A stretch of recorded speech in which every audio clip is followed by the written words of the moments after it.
My mother called me from the hospital at 6:47 in the morning. I know the time because I had just turned off the alarm on my phone and the call came in before I had set it back down. She said, "Lenora, I need you to come." Her voice had the specific flatness of someone who is managing something large and does not want to sound like she is managing something large. I said, "I'm coming." I said it before she told me what had happened because I knew that tone and I knew what it meant. I drove 40 minutes to Grady Memorial Hospital in Atlanta with a cup of coffee I did not finish, and a coat I had pulled over the clothes I had slept in, and I walked into the cardiac unit and I found my mother sitting in a plastic chair outside a room where my father was attached to monitors that beeped with the particular insistent regularity of machines that are doing what machines are supposed to do. My father had had a cardiac event at 3:17 in the morning. He was 68 years old. He was stable by the time I arrived. He would spend 4 days in that unit and then 9 more in a step-down room before he came home, changed in specific ways that I was not yet able to name precisely but that I understood in the way that daughters of 68-year-old fathers with cardiac events understand things were permanent. I stayed at the hospital for most of those first 4 days.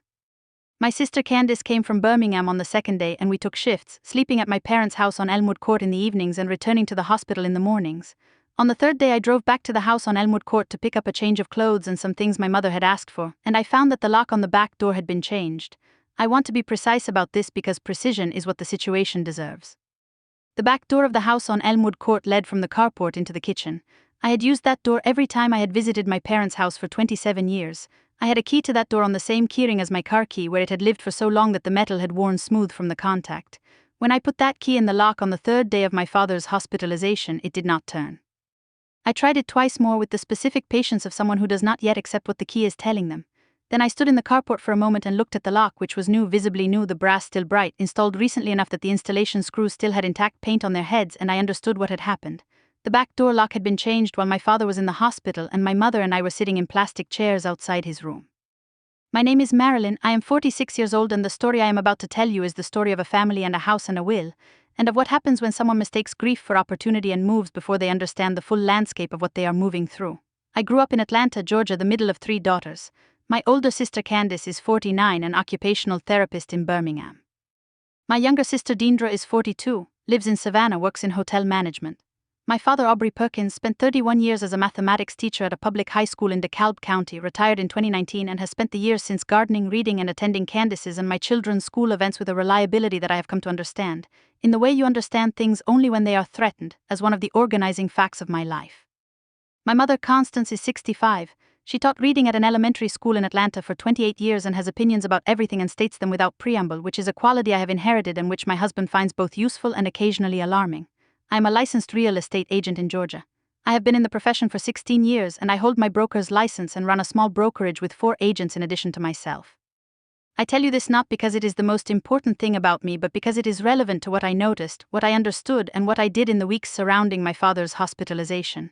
I know how property records work. I know what a deed is and what it means and what can be done with one and what cannot. I know the difference between a will and a trust and a beneficiary designation and a joint tenancy, and I know what happens to property in Georgia when someone dies with and without each of those instruments in place. I know these things the way a carpenter knows joinery, not abstractly but in the specific practical sense of someone who has spent years working with the material. I had been concerned about my parents' estate documents since my father's retirement in 2019. Not catastrophically concerned, my parents were healthy, my father was active, the urgency felt manageable, but the concern was present, and I had mentioned it to my mother twice and to Candice once and had been met with the response that families tend to give these conversations, which is that everything was fine and there was time. My father had a will that had been drawn up in 2001, the year before Deandra graduated from high school, that left everything to my mother, and then, if my mother predeceased him, equally to the 3 daughters. This is a reasonable will for a person in 2001. It is not an unreasonable will for a person in 2023 either, except that the landscape of people and relationships around my father had changed between 2001 and 2023 in one specific way that the 2001 will had not been updated to address. That change was Raymond Perkins. Raymond is my father's brother, younger by 4 years, and the relationship between them is the kind of relationship that exists between siblings who have shared a history and reached different conclusions about what to do with it. My father made choices: steady work, a small house, a teaching career, a savings account built over 31 years that Raymond largely did not make. This is not a moral judgment.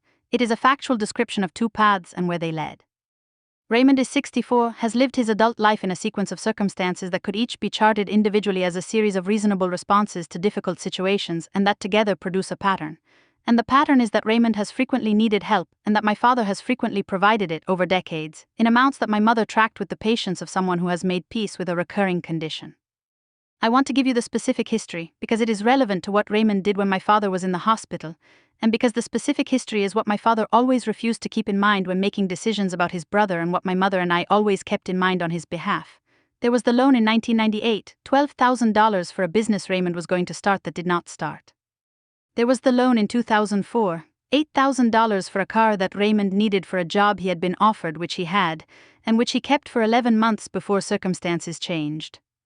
There was the arrangement in 2011 where Raymond stayed at Elmwood Court for 4 months while a housing situation resolved, and then 6 months after that while a different housing situation resolved, and my parents were patient about this, and my mother's patience was of the specific quality of patience that does not renew itself without cost. There was the money my father sent Raymond in 2015, 2016, and 2019, smaller amounts, the kind that are not called loans because everyone understands they are not loans, sent because Raymond was in a difficult stretch and my father's understanding of his role as an older brother did not have an off switch. My father was not naive about Raymond. He was clear-eyed about him in the way that people who love someone unconditionally are clear-eyed, fully aware of the person's limitations and genuinely undeterred by them. He had told me once when I was in my late 20s and frustrated by a particular Raymond situation, "Marilyn, Raymond is who he is, I am who I am, I cannot give him what he needs most, which is a different set of choices made over 40 years. What I can give him is what I have." I understood my father's position then and I understand it better now. It is not a position I share, but it is a position I respect, and it shaped everything that followed in ways that I had to account for in the planning I eventually did. Raymond had moved into my parents' house on Elmwood Court 3 months before my father's cardiac event. My father had suggested it and my mother had agreed with the particular quality of agreement that is indistinguishable from acceptance. Raymond needed a place to stay. The most recent sequence of circumstances had resulted in an apartment he could no longer afford, and my father had a guest room and was, as he always had been, unwilling to let his brother be without a place to sleep. My mother had set conditions. Raymond would contribute to household expenses, he would look for work, he would not interfere with the household's routines. Raymond had agreed to these conditions in the way that people agree to conditions when the alternative is worse, which is to say he had agreed to all of them and was honoring approximately 1.5 of the 3. What Raymond was honoring was the presence requirement. He was at the house. He was physically there, which is the precondition for everything else he was doing, which I would only fully understand after the lock on the back door. What he was not reliably honoring was the contribution to household expenses, which had materialized twice in 3 months, and which my mother had stopped pressing on because pressing on it produced tension, and tension was not what she wanted in the house when Donald was managing his health and his retirement, and the particular adjustments that come with both. And what he was not honoring at all in the operational sense was the looking for work condition, which had receded from discussion by the 2nd month in the way that conditions recede from discussion when the person who set them has decided that the cost of enforcement exceeds the value of compliance. He had positioned himself as helpful. He drove my father to the cardiologist twice before the hospitalization, which was genuinely useful and which my father appreciated and which Raymond understood would be appreciated. He did the grocery shopping on the weeks when my mother was tired. He fixed a gutter that had been loose for 2 seasons. These were real contributions and I give him credit for them in the same way I give credit for anything real, which is with accuracy rather than with warmth. What they were, in combination with his physical presence and the information he was quietly assembling from the filing cabinet, and the kitchen table conversations, and the general drift of my parents' discussions about their plans, was the foundation of a position he intended to occupy when the opportunity arrived. When my father was admitted to Grady Memorial Hospital at 3:17 on a Tuesday morning in February, Raymond had been in that house for 3 months and had established himself as the person most present and most apparently invested in its daily management. He had also by that point seen enough of the filing cabinet to believe he understood the estate structure. He had made his calculation, the lock was the execution. I had met Raymond many times over the years, and had formed a clear view of him that I kept to myself out of respect for my father's relationship with him, and that I will now share because it is relevant to what happened. Raymond was not a malicious person in the way that villains in stories are malicious. He was a person who organized his behavior around what was immediately advantageous to himself, who was genuinely warm to people when it cost him nothing to be warm, and who became creative and persistent when he believed something valuable was within reach. He had charm and he had the particular social intelligence of someone who had spent decades managing other people's perceptions of him. In other circumstances, some of that intelligence might have been productively applied. In the circumstances of my parents' house in the months before my father's hospitalization, it was applied toward a project I did not understand fully until the lock on the back door told me. The changed lock was, I understood as I stood in that carport on the 3rd day, a declaration of position. You change a lock to control who can enter. You change a lock on a property you do not own, where you are staying as a guest, during a moment when the property's owners are at the hospital and their daughter, who is a licensed real estate broker, is coming to pick up her mother's things.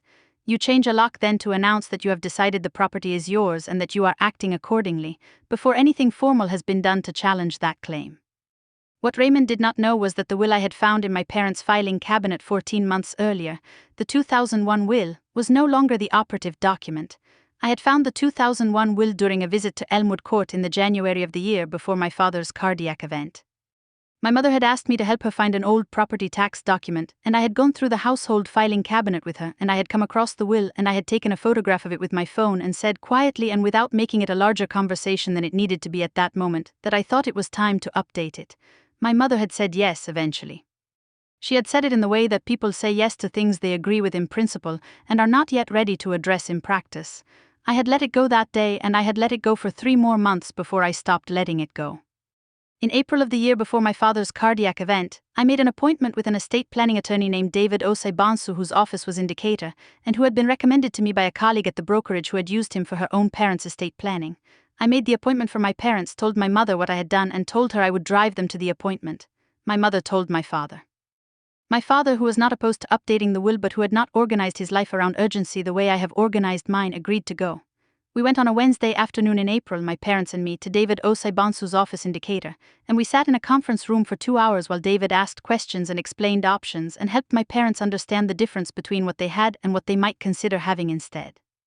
I want to describe that first meeting in some detail because it is the meeting that changed everything, and because most people who have not done estate planning do not know what that kind of meeting looks like, and the not knowing is part of why they postpone it. David Osei-Bonsu was 60, had practiced estate planning in Georgia for 32 years, and had the quality of expertise that expresses itself as patience rather than performance.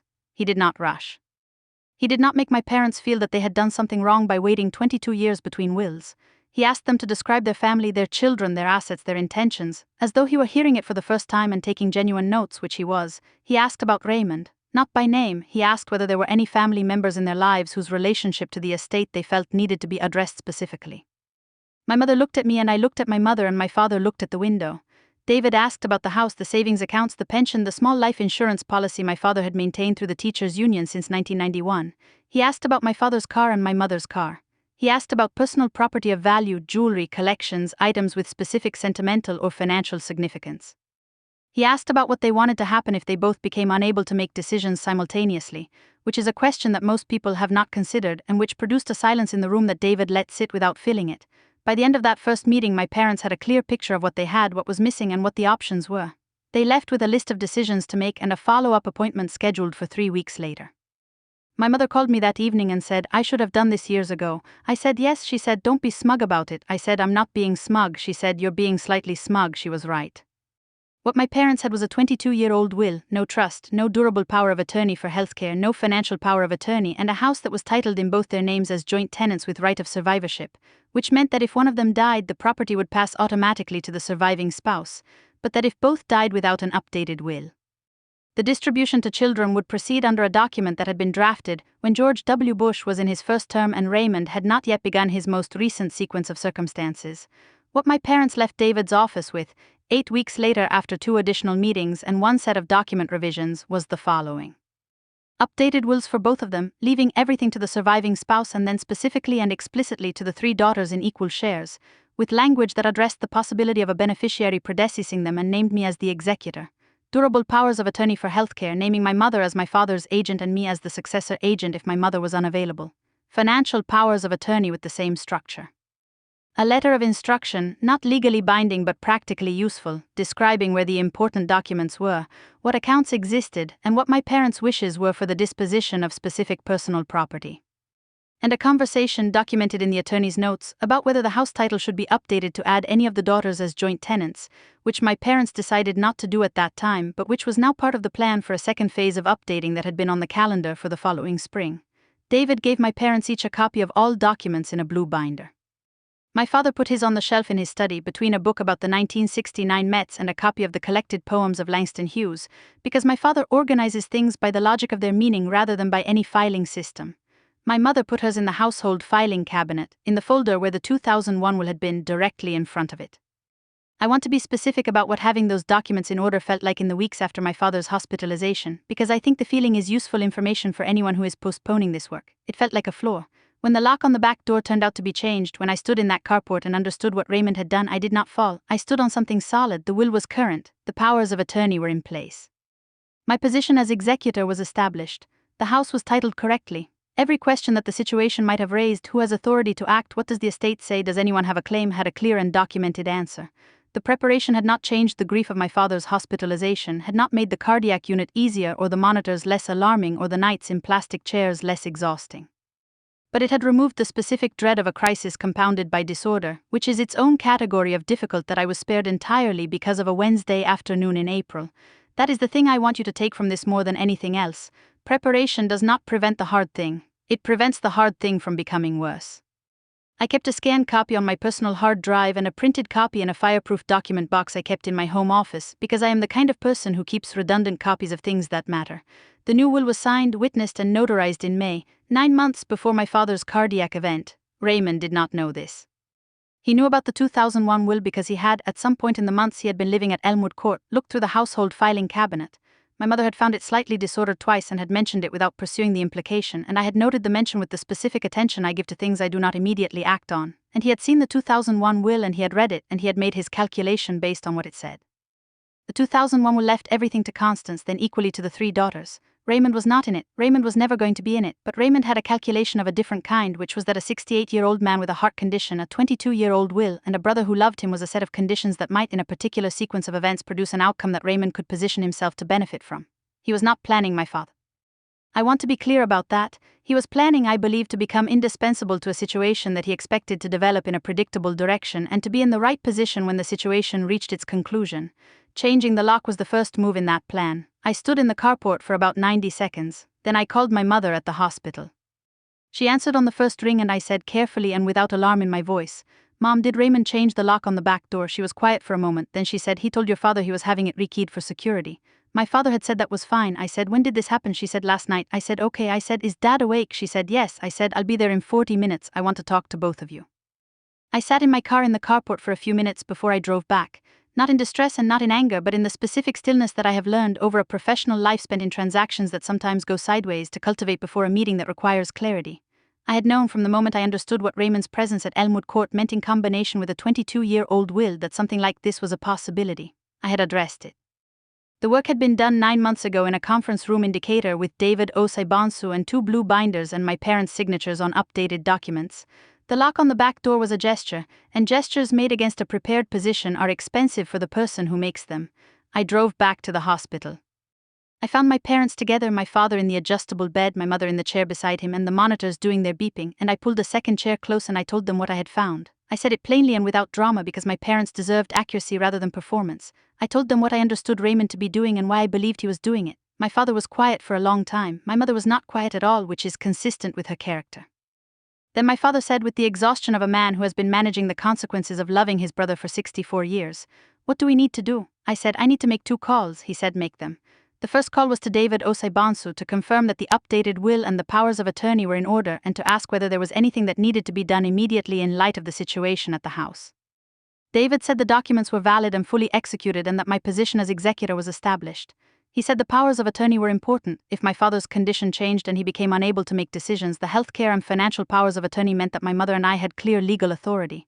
He said, "Is your father currently competent to make decisions?" I said, "Yes, fully." He said, "Then you are in good shape. Keep the documents accessible."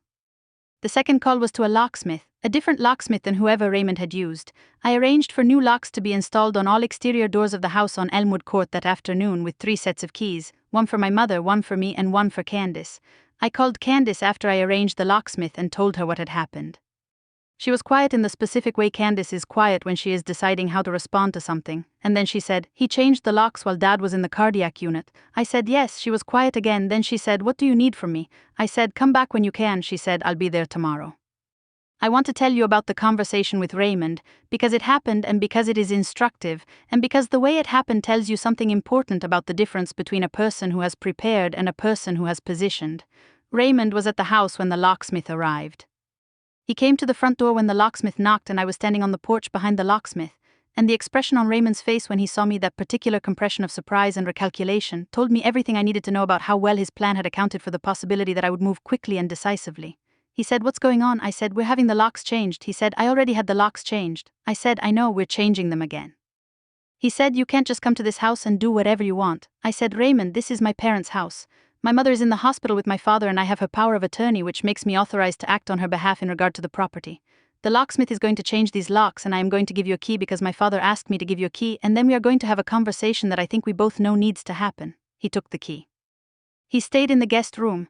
We had the conversation that afternoon after the locksmith left, sitting at my parents' kitchen table, and it was one of the more direct conversations I have had in my adult life. I told Raymond what I knew about what he had been doing and why, and I told him what the actual state of the estate documents was, which was not what he had understood them to be. I did not tell him the specific contents of the will, because that is not information that a potential beneficiary's excluded relation is entitled to before probate. What I told him was that the estate planning was current, complete, and in order, and that any action he had taken or was contemplating taking based on an outdated understanding of the estate structure was based on incorrect information. I said it the way I say things when I want them to be heard and retained, without aggression, without triumph, in the tone of someone providing accurate information to someone who needs it. Raymond looked at the kitchen table for a long time after I finished speaking. Then he looked at me and I could see the calculation happening behind his eyes, the reassessment of the position, the reconsideration of the available moves. He said, "I was just trying to help." I said, "I know you were. And I need you to help in ways that actually help my father, which is what the next several weeks are going to require." He said, "What does that mean?" I said, "It means if you want to be part of this family during a hard time, be part of it honestly. If you want to stay in this house while Dad recovers, stay in it and contribute to it and be the person Dad has always believed you can be. That is available to you. What is not available is anything else." I do not know what Raymond heard in that conversation. I know what happened after it. He stayed at the house for the 9 weeks of my father's recovery, and he was, during those weeks, genuinely helpful in ways that I had not expected and that I will give him credit for without revising my assessment of what he had been doing before. He drove my father to physical therapy appointments. He made dinner on nights when my mother was tired. He mowed the lawn. Whether this was the result of the conversation we had, or the result of the new locks, or the result of understanding that the will he had been calculating around was not the will that existed, I cannot say for certain. Probably all three. I watched Raymond during those 9 weeks with the particular attention of someone who has understood a situation fully and is waiting to see what it produces when the calculation has been reset. What it produced was, on balance, a person doing his best in the version of himself that was available to him at that time. He was not transformed, he was adjusted. He understood the position differently, and he behaved in the way that people behave when they understand the position differently, which is to say, he focused his energy on the things that were genuinely available to him, and those things turned out to include caring for a recovering brother with a consistency and a gentleness that I had not expected, and that my father received with a gratitude that was quiet and complete. My father said to me near the end of the 9 weeks that he was glad Raymond was there. He said it without any indication that he knew what Raymond had done or what I had done in response to it, and I did not tell him. That was a choice I made deliberately. My father's relationship with his brother is built on a foundation of believing in Raymond's capacity to be better than his worst choices, and that belief has costs, and it has also, in those 9 weeks, produced something real. I am not in the business of dismantling foundations that belong to someone else. What I did instead was update the estate documents 6 months after my father came home, at a follow-up meeting with David that we had scheduled during the first meeting as the second phase of the planning. We addressed the house title, adding Candace and me as remainder beneficiaries in a way that was tax efficient and preserved my parents' full control during their lifetimes. We reviewed the powers of attorney. We updated the letter of instruction to reflect the current account balances and the current inventory of personal property. We left David's office with documents that were current as of that day, and I scheduled a reminder in my calendar for 2 years out to review them again. My father came home from the hospital 6 weeks after the cardiac event. He is 70 now, 2 years on from that February morning, and he is different in the ways I had understood he would be different: slower, more careful, less inclined to the evening walks he used to take and more inclined to the garden, which requires less exertion and produces visible results that I think he finds satisfying in the specific way that men who have spent their lives in classrooms find the tangible satisfying. He and Raymond have the relationship they have always had, which is to say that my father loves his brother with the specific loyalty of a man who has made a decision about how to love people and honors that decision regardless of the evidence. I have made my peace with this because my father's way of loving is his own and is part of what makes him who he is, and because the estate documents are current and in order and will remain current, and in order for as long as I am responsible for making sure that they do. The locks on the house on Elmwood Court have not been changed again. I want to tell you what I know now that I did not fully know before that February, because these are the things that matter and they deserve to be said plainly. The first thing is that estate documents are not set it and forget it instruments. They require the same maintenance that any important document requires, which is periodic review and updating when the circumstances they were designed for have changed. A will written 22 years ago reflects the relationships and intentions of 22 years ago. Relationships change, family members are born and die and enter and exit, property values change, tax laws change, the person who was the obvious executor at the time of drafting may not be the right person now. Review your own estate documents. Review your parents' estate documents if you can. Not in a crisis, not in the weeks after a lock has been changed, in a quiet afternoon in an attorney's office in April when everyone is well and there is time to think clearly. The work that was done in David Osaibansu's conference room in April was work that took 3 meetings and several weeks, and cost a professional fee that I considered afterward to be among the most efficient expenditures my family had made in years. It was also work that would have been exponentially more difficult to do correctly in the middle of a hospital stay, under time pressure, in a situation where someone had already declared a position. The second thing is about the power of attorney, specifically the healthcare power of attorney and the financial power of attorney, because these are the documents that do the most work in the specific situation I am describing and that are most frequently absent from people's estate planning because they require confronting a possibility that most people prefer not to confront. A durable power of attorney for healthcare names someone to make medical decisions for you if you cannot make them yourself. A financial power of attorney names someone to manage your financial affairs under the same circumstances. In my father's situation, having those documents meant that my mother and I had clear, legally established authority to act, to authorize medical decisions, to manage the house, to communicate with the hospital, to engage a locksmith and explain to Raymond that the property's management was not available to him. Without those documents, what would have existed in their place was a vacuum, and vacuums in family property situations are filled by whoever is physically present and most assertive. In the situation at Elmwood Court, the most physically present and most assertive person in the immediate days after the cardiac event was Raymond. The power of attorney made that irrelevant. Please have those documents, both of them. Your parents should have them, naming appropriate agents. You should have them too. The third thing is about what changed locks actually tell you. When someone changes the lock on a property they do not own during a crisis that has created an opening, what they are communicating is their understanding of the property's vulnerability and their willingness to exploit it. That communication is information. It tells you something about what they have been thinking, what they believe the opportunity to be, and how far they are willing to go. When I stood in that carport, I was not standing there as someone who had been caught by surprise. I was standing there as someone who was receiving confirmation of what I had understood to be a possibility and had already addressed. If you are in a situation where someone in your family, a sibling, an in-law, an extended family member who has positioned themselves near an aging parent, is taking actions around property or assets that exceed the role you understand them to occupy, that is the signal to act. Not to confront dramatically, not to make the situation worse, but to ensure that the legal architecture of what is yours and your family's is current and documented and held by the right people. The time to do that work is before the lock is changed, not after. The fourth thing is the one I think about most, and it is about the specific quality of being prepared in advance of a crisis. There is a version of the experience at Grady Memorial Hospital that could have been defined by the lock on the back door, by the scramble to establish what was true and who had authority and what the documents said and whether there was time to update them. That version would have added a legal and family conflict layer to a situation that already had enough weight in it. What I had instead was the particular steadiness of knowing that the work had been done, that the documents were in order, that the position was established, and that the lock on the back door was a gesture that landed against a prepared position. That steadiness did not come from anything dramatic or exceptional. It came from a Wednesday afternoon in April and 2 blue binders and a real estate broker who knew enough to make the appointment. Prepare before the crisis, not because you are expecting the crisis, but because the cost of preparation is a Wednesday afternoon and the cost of not preparing is everything else. My father is in his garden as I write this. It is a Tuesday in late October and the Atlanta light has the particular quality it has in the fall, low and gold and deliberate, and he is tending the collard greens he planted in August with the patience of a man who has learned in the last 2 years to appreciate the slowness of things that grow. My mother is inside making his afternoon coffee. The house on Elmwood Court looks the way it has always looked. The locks have not been changed again, the will is current. The documents are in the filing cabinet and in my home office and on my hard drive and in David Osaibansu's files, and they say what they are supposed to say and they mean what they mean, and that is the only ending this story was ever going to have. I think about the Wednesday afternoon in April often. Not because it was dramatic, it was not dramatic in any external sense. It was a conference room and a legal pad and a patient attorney and my father trying to remember the account number for the savings account he had maintained since 1987. I think about it because it is the clearest example I have from my own life of the difference between preparation and reaction, and the difference is the entire substance of what made the following February manageable rather than catastrophic. My father did not expect to have a cardiac event. He was not making the estate planning appointment because he felt urgency about his mortality.